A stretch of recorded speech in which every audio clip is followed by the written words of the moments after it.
Welcome to Padmaja Reddy kitchen. ఈరోజు తయారు చేయబోయే రెసిపీ సేమియా హల్వా అండి. ఈ సేమియా హల్వాకి ముందుగా మనం గిన్నె పెట్టి ఒక 3 స్పూన్లు నెయ్యి వేసుకున్నాము. ఆ నెయ్యిని కొంచెం కాగిన తర్వాత ఇదిగో జీడిపప్పు, గుప్పెడు జీడిపప్పు దోరగా వేయించేసుకుందాము. తర్వాత కిస్మిస్, ఎండు ద్రాక్షను కూడా వేయించుకుందాము.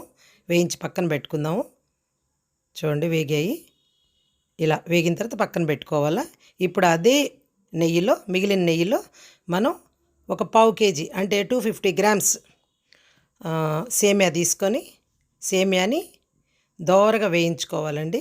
అలా వేయించుకుంటే మంచి వాసన వస్తే చాలా బాగుంటుంది. చూడండి సేమియా వేగింది అంటే దీంతోనే ఫ్రై చేసుకోవాలి మనం ఆ మిగిలిన నెయ్యిలో.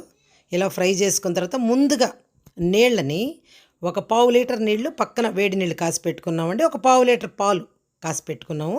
ఇలా ఉడకనిచ్చుకోవాలా.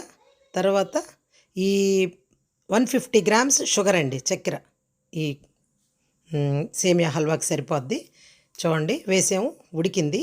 ఇప్పుడు ఇందులో ఒక 3 యాలక్కాయలు దంచి అదే మెత్తగా పౌడర్ చేసి ఇలాచీ పౌడర్ అందులో వేసేసాము.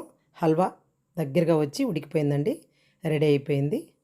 చూడండి ఇలా అయిన తర్వాత దించేసుకొని వేరే బౌల్లోకి మార్చుకుంటున్నాము. చూడండి హల్వా చాలా ఈజీగా తయారు చేసుకోవచ్చండి. చాలామందికి వచ్చి ఉంటుంది. ఒకసారి తయారు చేద్దామని చూపిస్తున్నాను. మనం వేయించి పెట్టుకున్నాం కదండి ముందుగా జీడిపప్పు, ద్రాక్ష, ఎండు ద్రాక్ష అని, వాటిని ఇందులో గార్నిష్గా వేసుకుంటే తినేటప్పుడు చాలా టేస్ట్గా ఉంటుంది. మీరు కూడా ఒకసారి ట్రై చేయండి. నచ్చితే సబ్స్క్రైబ్.